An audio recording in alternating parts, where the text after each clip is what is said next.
দূরদর্শন কেন্দ্রের উত্তরে জানালা অনুষ্ঠানে আপনাদের সকলকে জানাই স্বাগত। বইয়ের উৎসবেও আপনাদেরকে জানাই স্বাগত। নানা ধরনের বইয়ের সুগন্ধিতে ভরপুর পরিবেশে আমরা সকলে মিলে মিলিত হয়েছি। বইমেলা মানেই কিন্তু আনন্দ।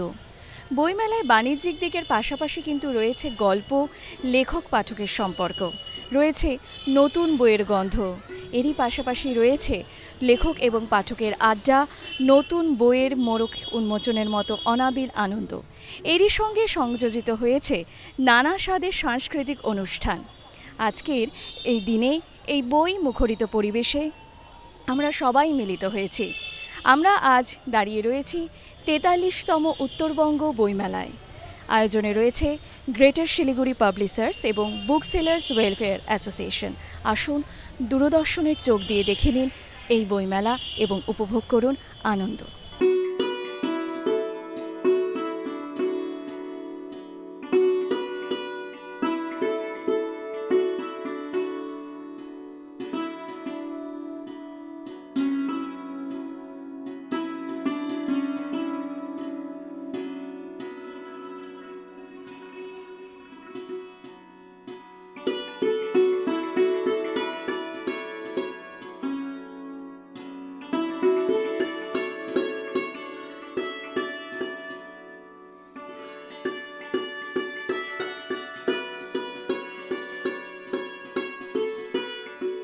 মানুষকে আরও বেশি এই বইমেলার প্রতি আগ্রহী করে তোলার জন্য নানান ধরনের পরিকল্পনা কিন্তু নেওয়া হচ্ছে। এই মুহূর্তে ৪৩তম উত্তরবঙ্গ বইমেলার সেক্রেটারি শ্রী সুব্রত রাউত মহাশয়ের সঙ্গে আমরা এখানে বসে রয়েছি। তার কাছ থেকে জেনে নেব বইমেলা সম্পর্কে কিছু বিশেষ তথ্য। এবার যেটা বিশেষভাবে বলতে চাচ্ছি যে এই নতুন প্রজন্ম যারা আমরা মনে করি যে এরা মোবাইলেই ব্যস্ত, বইয়ের প্রতি তাদের কম, ভাবি আমরা এটা কতটা সত্যি সেটা প্রমাণ করার জন্য আমরা এবার এই নতুন প্রজন্মের যে প্রকাশনা সংস্থাগুলো আছে সেটা প্রায় 10টা প্রকাশনা সংস্থা এসেছে। এই ইয়াং জেনারেশন এদের আকর্ষণ করার জন্য, এবং এটা প্রথম দিন থেকে দেখা যাচ্ছে যে এটা খুব সাকসেসফুল উদ্যোগ আমাদের।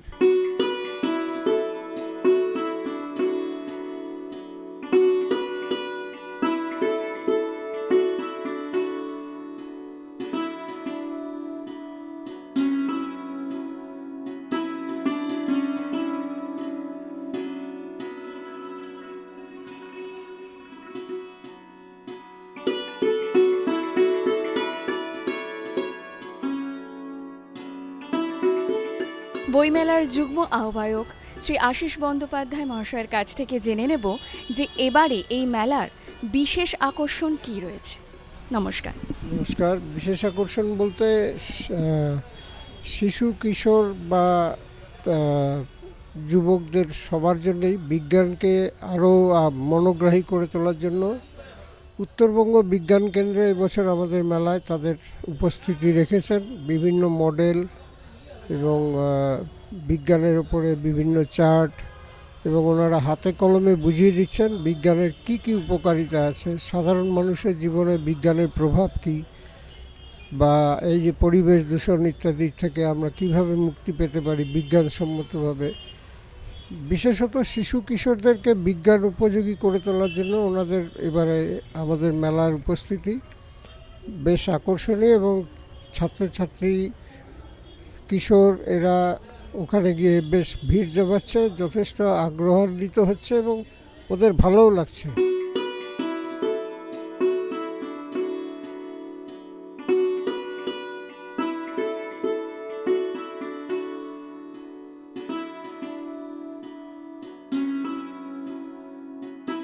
তেতাল্লিশতম উত্তরবঙ্গ বইমেলার অন্যতম যুগ্ম আহ্বায়ক শ্রী মধুসূদন সেনের থেকে আমরা জেনে নেব যে এই যে এত বড় একটা মেলা, সেই মেলার সুরক্ষা ব্যবস্থা সম্পর্কে। নমস্কার।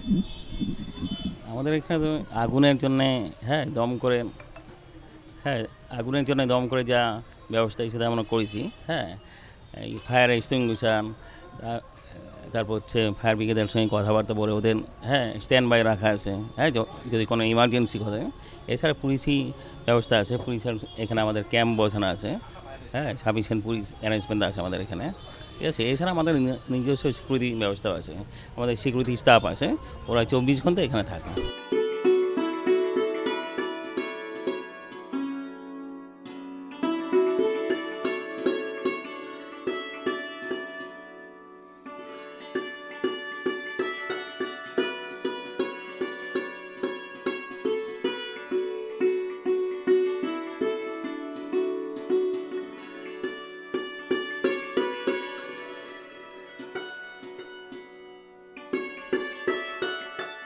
অনেকেই তো অনেক ব্যাপার বলে গেলেন বইয়ের ব্যাপারে। শিলিগুড়ির একটা চরিত্র হলো যেখানে বাঙালি যে পাঠক একই সঙ্গে ইংলিশ বা অন্যান্য মাধ্যম, যেমন নেপালি মাধ্যম আছে বা অন্য যে বহু ভাষাভাষী আছে, সমস্ত ভাষাভাষীর বই আমাদের এই মেলায় আমরা ব্যবস্থা করেছি। বিশেষ করে সিবিএসসি আইএসসি যে বোর্ডগুলো আছে বা যে উচ্চশিক্ষার যে বিভিন্ন সাবজেক্ট আছে বা আধুনিক যে টেকনোলজি, তাদের উপরে বিভিন্ন বই এখানে সংগ্রহ আছে। এবং আমরা সমস্ত ধরনের বই, মানে মধ্যস্তরের শিক্ষা, উচ্চ স্তরের শিক্ষা, আধুনিক প্রযুক্তির শিক্ষা, Bangla version, English version, Nepali version, যাবতীয় বইয়ের সম্ভার আমরা এখানে রাখার চেষ্টা করেছি।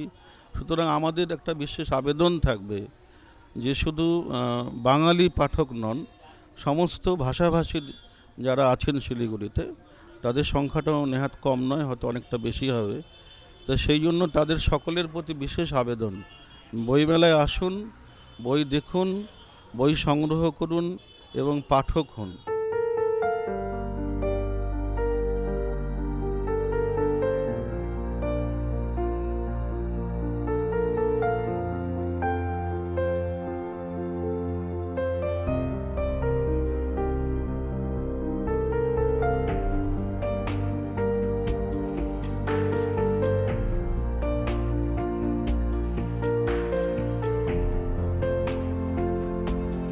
এই বইমেলায় কিন্তু নানান ধরনের স্টল রয়েছে এবং প্রত্যেকটা স্টলের পেছনে রয়েছে গল্প, তাদের উদ্দেশ্য। এবং এই যে স্টল নিয়ে তারা এখানে বসেছেন, রোজ যে এত মানুষ এই স্টলগুলোতে আসছেন, ভিড় জমাচ্ছেন, নিশ্চয়ই সেখানে বিশেষ কিছু আকর্ষণ তো রয়েইছে। এই মুহূর্তে আমরা দাঁড়িয়ে রয়েছি ইন্ডিয়ান ইনস্টিটিউট অফ লিগাল স্টাডিজের স্টলের সামনে। এখানকার HR অপারেটর শ্রী মোহিনী রাওয়ের সঙ্গে আমরা এখানে দাঁড়িয়ে রয়েছি। তার থেকে আমরা শুনে নেব এই স্টলের উদ্দেশ্য কী রয়েছে, এই স্টলের বিশেষ আকর্ষণ কি রয়েছে। নমস্কার। সো বেসিক্যালি এটা হচ্ছে আমাদের 43rd নর্থ বেঙ্গল বইমেলাতে আমরা পার্টিসিপেট করি এভরি ইয়ারে। সো এখানে আমাদের মেন উদ্দেশ্য হচ্ছে to provide a free legal add clinic. তো এটা আমাদের 2013 থেকে আমাদের কলেজ এটা একটা ইনিশিয়েটিভ নিয়েছে। তো এর মধ্যে আমাদের কি প্রোভাইড সার্ভিস আছে, আমাদের যে অ্যাসিস্ট্যান্ট প্রফেসর অফ ল আছে অর্পিতা ম্যাম, উনি আপনাকে এটা ভালো করে বলতে পারবেন কি এটা আমাদের কি উদ্দেশ্য আছে এই স্টলের পিছনে। বিশেষ কী ব্যবস্থা রয়েছে সে সম্পর্কে আমাদের একটু বলবেন।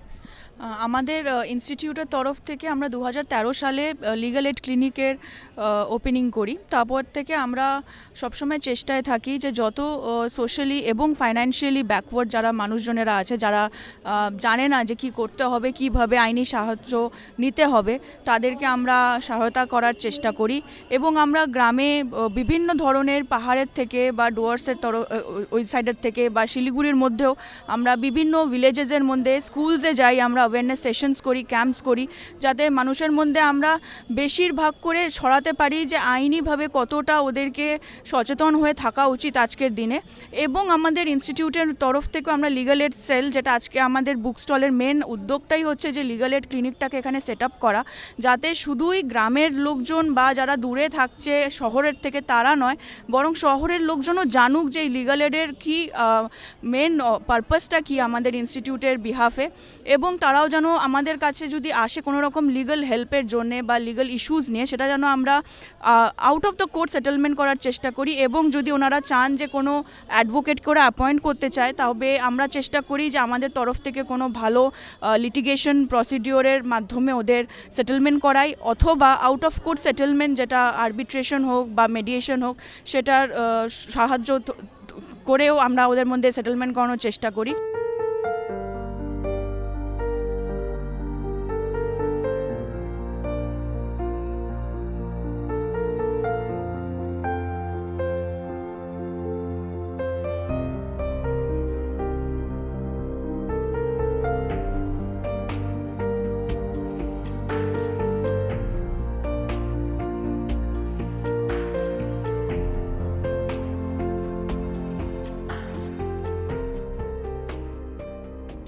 এই বইমেলাতে এমন অনেক স্টল রয়েছে যারা কিন্তু এই সময় দাঁড়িয়ে কর্মসংস্থানের বার্তা দিচ্ছে, তারা জব প্লেসমেন্টের কথা বলছে।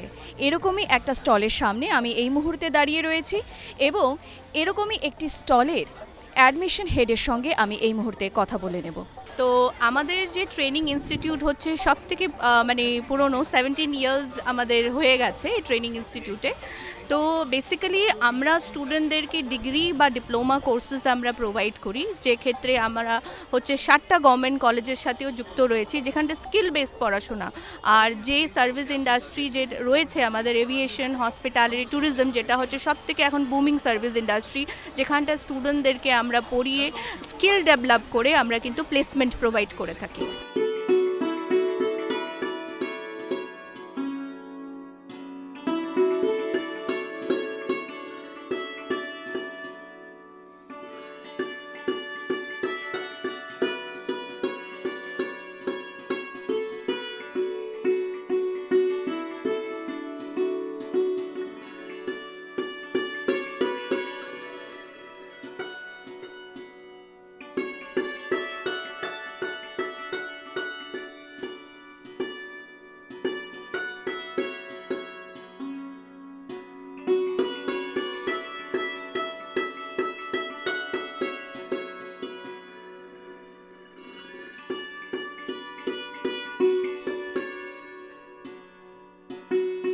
আমি এই মুহূর্তে দাঁড়িয়ে রয়েছি শ্রী গণেশ বিশ্বাসের সঙ্গে, তার মুখ থেকে শুনে নেব তার জীবনের গল্প।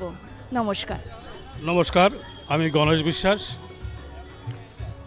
আমার ছোটোবেলা খুব অভাবের মধ্যে দিয়ে কেটেছে। যখন আমার একটু জ্ঞান হলো তখন আমি পেপার পড়া শুরু করি। সেই পেপার পড়তে গিয়ে দেখলাম অনেক সুনামধন্য ব্যক্তি যারা সাহিত্য জগতের সাথে যুক্ত নয় তারা বই লিখছে। তখন আমি ভাবতাম আমিও তো লিখতে পারি। আবার ক্ষণিকের মধ্যে আমার মনকে বুঝতে, আমি লিখব কী করে, আমি তো লেখাপড়াই জানি না। ক্লাস 5ম শ্রেণী উত্তীর্ণ হয়ে আমি স্কুল ছেড়েছি সংসারে হাল ধরার জন্যে। তারপর থেকে নানা কর্মে নিজের জীবনকে ব্যস্ত রেখেছি, কিন্তু সেরকম সাহিত্য সংস্কৃতি পরিবেশ আমি কোথাও পাচ্ছিলাম না। তো মন একটা কোথায় যেন একটা অস্থিরতা আমি বাস করছিলাম। তো 2016 সাল থেকে আমি অটো চালকের সুবাদে শিব মন্দিরে ছোট শিশু মায়ের সাথে প্যাসেঞ্জারের কথোপকথন শুনে একটা কবিতা লিখে ফেলি। সেই কবিতা আমি 4 জনকে দেখাই। ওনারা খুব ভালো মনের মানুষ। ওনারা পরে বলেন আপনি লিখতে পারবেন, আপনি লিখুন, আপনার লেখা চালিয়ে যান। সেই থেকে আমি লেখা শুরু করি।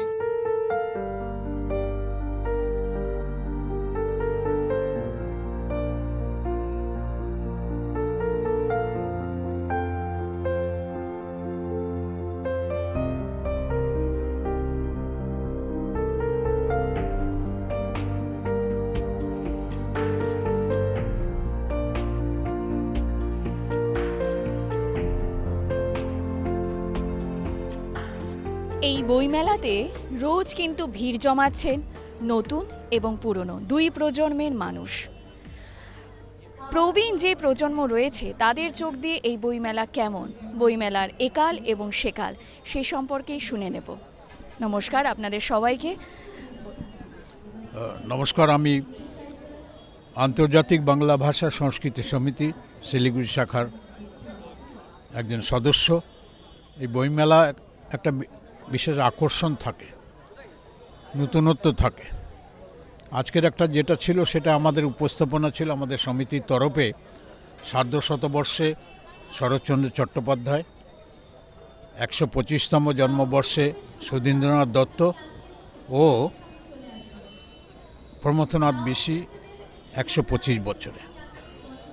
আমাদের সমিতির তরফে উপস্থাপনা ছিল, বিভিন্ন বক্তা বিভিন্ন দৃষ্টিকোণ থেকে এই তিনজন মনীষীর উপর দৃষ্টিপাত করেছেন, সেটা আমাদের উপস্থাপনা ছিল আজকে। আর এই বইমেলা একটা নতুনত্ব আছে, বেশ কিছু নতুন নতুন বই আছে। যেমন আমরা এখানে চন্ডাল বুকসের এখানে দাঁড়িয়ে আছি, চন্ডাল বুকসের সুন্দর সুন্দর উপস্থাপনা আমরা পাই, ভালো লাগে। তো আমরা অনেক বসন্ত পেরিয়েছি, অনেকের মতো আমি হয়তো 74 পেরিয়েছি সেইভাবে, কিন্তু দেখছি একটা বেশ ভালো লাগছে।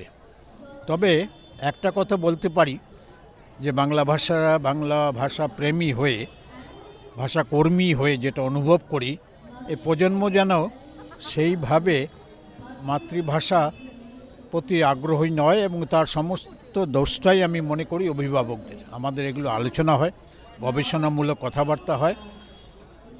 অভিভাবক যারা যদি চেষ্টা করে তারা হতে পারে ঘরে ঘরে বাংলা ভাষার চর্চা, এটা ভীষণ জরুরি। ছোট্ট একটা উদাহরণ দিতে পারি, আমারই নাতি, সে ইংলিশ মিডিয়াম স্কুলে পড়ে, ক্লাস 6-এ পড়ে, তার সেকেন্ড ল্যাঙ্গুয়েজ বাংলা, সুন্দর বাংলা কবিতা বলে, বাংলা বিষয় নিয়ে আলোচনা হয়, ক্লাস অ্যাটেন্ড করে। এই ধরনের ছোট ছোট ঘরে ঘরে চর্চা হোক, ছেলে বা ইংরাজি পড়ুক, উর্দু পড়ুক, রাশিয়া শিখুক, কিন্তু মাতৃভাষা বাংলা। আরেকটা যেটা নিয়ে ভালো লাগবে যে পৃথিবীর মিষ্টতম ভাষা বাংলা, পৃথিবীর শ্রেষ্ঠ জাতীয় সঙ্গীত বাংলায় রচিত জনগণ মন। আর গত বছর বাংলা ভাষা ধ্রুপদী সম্মান পেয়েছে, যে ভাষা প্রাচীন, যে ভাষা সমৃদ্ধ, যে ভাষার ধারাবাহিকতা আছে।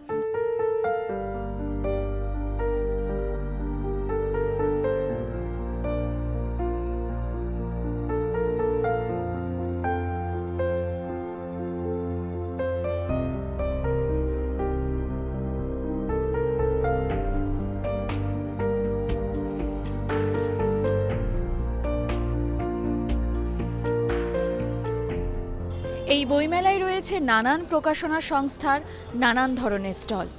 আর আমি এই মুহূর্তে রয়েছি লিটল ম্যাগাজিনের স্টলে। এখানে রয়েছে লিটল ম্যাগাজিনের ভান্ডার। আর এই মুহূর্তে শিলিগুড়ি জংশন পত্রিকা, এটি একটি শিল্প এবং সাহিত্য বিষয়ক পত্রিকা। এই পত্রিকার একজন কর্মকর্তার সঙ্গে আমি কথা বলে নেব। নমস্কার। নমস্কার, আমি শুভান। বলুন। আমি জানতে চাইবো যে আপনাদের এই লিটল ম্যাগাজিনের এই বিষয়ে, আপনাদের পত্রিকার এর পেছনে, এই পত্রিকার আয়োজন করার পেছনে বা প্রকাশনা করার পেছনে আপনাদের উদ্দেশ্য কি রয়েছে, এবং বিশেষ কি পরিকল্পনা রয়েছে ভবিষ্যতের জন্য এবং বর্তমানের জন্য এই পত্রিকাকে আরও এগিয়ে নিয়ে যাওয়ার জন্য। আমরা মূলত শিলিগুড়ি থেকেই প্রকাশিত একটি পত্রিকা, এবং আমাদের যেটা প্রাথমিক উদ্দেশ্য শিলিগুড়ির এবং উত্তরবঙ্গের তরুণদেরকে আরও বেশি করে সাহিত্যের পরিসরে জায়গা করে দেওয়া, একটা প্ল্যাটফর্ম করে দেওয়া। এবং সেই উদ্দেশ্য নিয়েই আমরা প্রত্যেকটা সংখ্যায় বিশেষ করে তরুণদেরকে একটা প্রাধান্য দিই, তাদের লেখালেখিকে একটা জায়গা করে দিই। এছাড়া তো সব ভাষাভাষীকেও আমরা জায়গা করার চেষ্টা করি, কারণ আমাদের এই পত্রিকাতে বিভিন্ন ভাষাভাষীর কবিতা বা অন্যান্য গদ্য থাকে। পাশাপাশি আমরা যেহেতু শিল্প সংস্কৃতি বিষয়ক পত্রিকা একটি, সাহিত্যের পাশাপাশি শিল্পের অন্যান্য আঙ্গিকের যে সমস্ত টেক্সটগুলো আছে আমরা সেগুলোকেও এর মধ্যে রাখার চেষ্টা করি, যেমন নাটক নিয়ে, সিনেমা নিয়ে, কিংবা অন্যান্য ফর্ম নিয়েও এখানে লেখা হয়। আর উত্তরবঙ্গের যে কটা ভাষা আছে আমরা চেষ্টা করি সেই সমস্ত ভাষাতেই এখানে কবিতা রাখার। এটা তো আমাদের পত্রিকার এক ধরনের উদ্দেশ্য হলো। আর আমরা সাম্প্রতিক সমর চক্রবর্তীর উপরে একটি পূর্ণাঙ্গ সংখ্যা করেছি, তো সেই সংখ্যাটি কবি সমর চক্রবর্তী পুরোপুরি নিবেদিত। এবং আগামীতেও আমাদের বেশ কয়েকটি পরিকল্পনা আছে, বিশেষ করে শিলিগুড়ির তরুণদেরকে আরও বেশি করে লেখালেখিতে টেনে আনার জন্য একটা আমরা চেষ্টা চালাচ্ছি। এই নিয়ে আমাদের কাজ আপাতত, তো আমরা দেখি কতটা কী করতে পারি।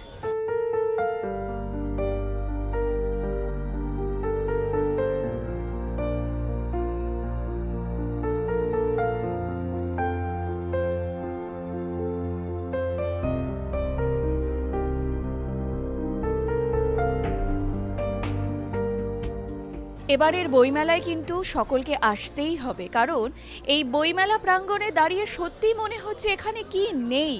বইমেলা মানেই তো বইয়ের সম্ভার, ঠিক একইভাবে এখানে রয়েছে কর্মসংস্থানের খোঁজ। আবার এর পাশাপাশি এই বইমেলাতে এমন কিছু স্টল রয়েছে যারা কিন্তু মানুষের জন্য কাজ করে যাচ্ছেন, জনসচেতনতামূলক কাজের সঙ্গে তারা নিজেদেরকে জড়িয়ে রেখেছেন। এরকমই একটি সংস্থার সঙ্গে আমরা এখন কথা বলে নেব। নমস্কার। নমস্কার, আমরা সুমিতা ক্যান্সার সোসাইটি শিলিগুড়ি সেই শাখা থেকে আমরা এই স্টলটা করেছি। আমাদের মূলত হচ্ছে সমস্ত কাজটাই আমাদের ক্যান্সারের ওপরে, আমাদের বিশেষ করে ব্রেস্ট ক্যান্সার এবং সার্ভাইকাল ক্যান্সার, এগুলো নিয়ে আমরা সারা বছর ধরেই কাজ করে থাকি। আর নর্থ বেঙ্গল মেডিকেল কলেজে আমরা প্রত্যেক মাসের 1 তারিখ বা 2 তারিখে আমরা ওই ক্যান্সার পেশেন্টদেরকে ফুড ডিস্ট্রিবিউশন করি, এটা আমাদের মূল কাজ। এছাড়া আমরা এর মধ্যে যেটা করছি সেটা একটা হসপিস সেন্টার। একটা হসপিস সেন্টার মানে যেখানে মানে ক্যান্সার আক্রান্ত গরিব মানুষরা যারা হয়তো বাড়িতে ঠিক সেবাটা পায় না, তাদেরকে রেখে তাদের ট্রিটমেন্ট করা, তাদের দেখাশোনা। এই জন্য আমরা শিলিগুড়ির ভতঞ্জোতে আমরা একটা হসপিস সেন্টার বানাচ্ছি। সেখানে আমরা যতটা পারি আমাদের এই প্রতিষ্ঠান থেকে সেবার ব্যবস্থা আর কি। তো আমাদের এই সব ব্যাপারগুলো আছে যে এই যে ক্যান্সারের উপরে যেসব কাজ করি সেগুলো, ব্রেস্ট ক্যান্সারের উপরে বা কি কাজ করি, কি দেই সেবা, হ্যাঁ। এবং আমরা মাঝে মাঝে বিভিন্ন জায়গায় যাই, গিয়ে সচেতনতা, যে ক্যান্সার হলেই মানুষ একটা ভয় পেয়ে যায় যে ক্যান্সার মানে নো আনসার, এরকম যে বিষয়টা আছে। এখন কিন্তু অনেক কিছু বেরিয়ে গেছে এবং আমরা মানে পৃথিবীতে যেসব ট্রিটমেন্ট বেরোচ্ছে তাতে কিন্তু যদি ওই যে ফার্স্ট স্টেজে বা সেকেন্ড স্টেজে যদি ধরা পড়ে এবং যদি মানুষের সচেতনতা বাড়ে, তাহলে কিন্তু এই ক্যান্সার থেকে অনেকেই মুক্তি পাচ্ছে না, আক্রান্ত যারা হয়েছেন তারাও মুক্তি পাচ্ছেন।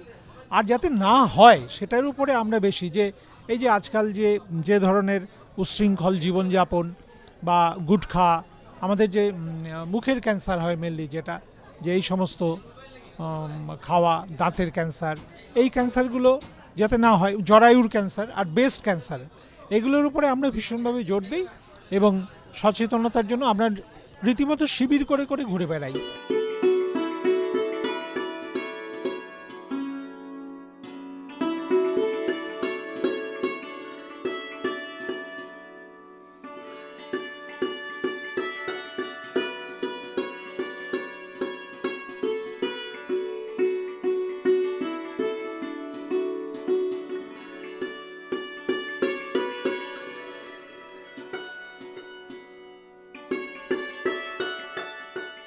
বইমেলা মানে জনসমাগম, বইমেলা মানেই মানুষের ভিড়, বইমেলা মানেই মানুষ আসবেন, নিজেদের হাতে এই বইগুলোকে স্পর্শ করে দেখবেন এবং নতুন বইয়ের গন্ধ পাওয়ার মতো আনন্দ আর অন্য কোনো মাধ্যমের মধ্যে দিয়ে কি পাওয়া যাবে না মনে হয়।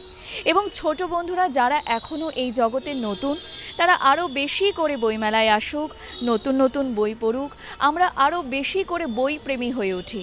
কেন বলুন তো? কারণ এভাবেই কোথাও কোনো জায়গায় বসে কোনো লেখক লিখছেন তার ভাবনা চিন্তা, এভাবেই তার স্বপ্ন তার পাঠকদের মনে চিরজীবিত হয়ে থাকবে।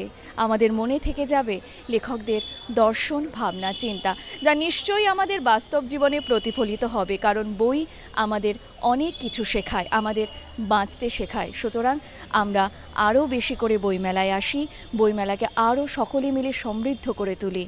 অবশ্যই আপনারা ভালো থাকবেন, সুস্থ থাকবেন এবং পড়তে থাকার স্বপ্নকে বাঁচিয়ে রাখবেন।